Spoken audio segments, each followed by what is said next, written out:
বাংলাদেশের প্রচলিত আইনের আয়তা আওয়ামী লীগকে নিষিদ্ধ ঘোষণা করে। গুন্ডা বাহিনীদেরকে যে পৃষ্ঠপোষকতা যারা করতো তারা পালিয়েছে, সেই গুন্ডা বাহিনীর এখন পৃষ্ঠপোষকতা নাই। আমরা এখনো দেখছি সরকারের সাথে তারা সম্পৃক্ত বা সরকার তাদের ক্ষমতায়ন করছে।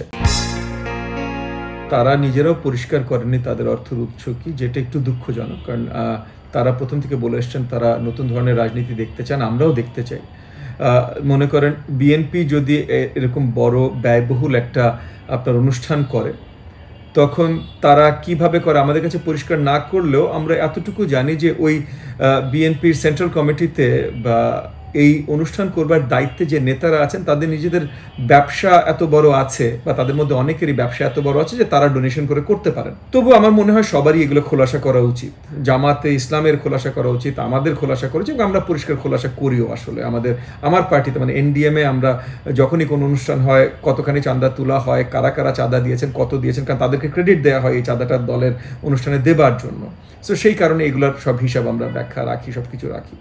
তো একটা নতুন দল এসে যখন এত বড় ব্যয়বহুল অনুষ্ঠান করেন, এবং ব্যয়বহুল তাদের যদি থাকে তাহলে তারা ব্যয়বহুল অনুষ্ঠান করতেই পারেন, কিন্তু এত ব্যয়বহুল অনুষ্ঠান করে, কারণ ওই যেটা বললাম যে মানে আমার দলের যারা আছেন তারা এই কন্ট্রিবিউশনটা রাখতে পারেন যেই লেভেলের আমরা করি। বিএনপির দলের আমরা বলতেই পারি তাদের আছেন দলের যারা এই কন্ট্রিবিউশনটা করতে পারেন।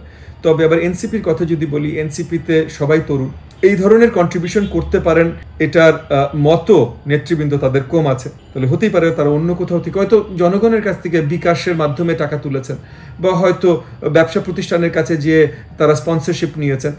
কোনোটাই মন্দ না, কিন্তু একটু পরিষ্কার করলে ভালো হয়। কারণ এত ব্যয়বহুল তারা কিভাবে কাজকর্ম করতে পারছেন এটা নিয়ে নিশ্চয়ই একটা প্রশ্ন তো জনগণের কাছে থাকবে, আমাদের কাছেও তো আছেই।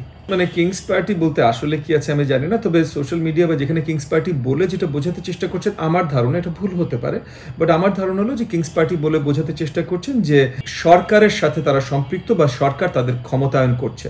তো এটা তো পরিষ্কার ভাই, সরকার তাদের ক্ষমতায়ন করছে। তো সরকার ক্ষমতায়ন করাটা নেতিবাচক হিসেবে কেন দেখি? কারণ এই সরকারের দায়িত্ব একটা নিরপেক্ষ নির্বাচন দেয়া। তো সরকার যদি অতপ্রুতভাবে একটা দলকে সহযোগিতা করে, সেটাই এনসিপি হতো বা আমার দল হতো বা বিএনপি হতো, যেই দলই হতো, অতপ্রুতভাবে যদি একটা দলকে সমর্থন করে, তাহলে সেই সরকারের কাছ থেকে কমপ্লিট নিরপেক্ষ একটা নির্বাচন আশা করা তখন মুশকিল হয়ে যায়।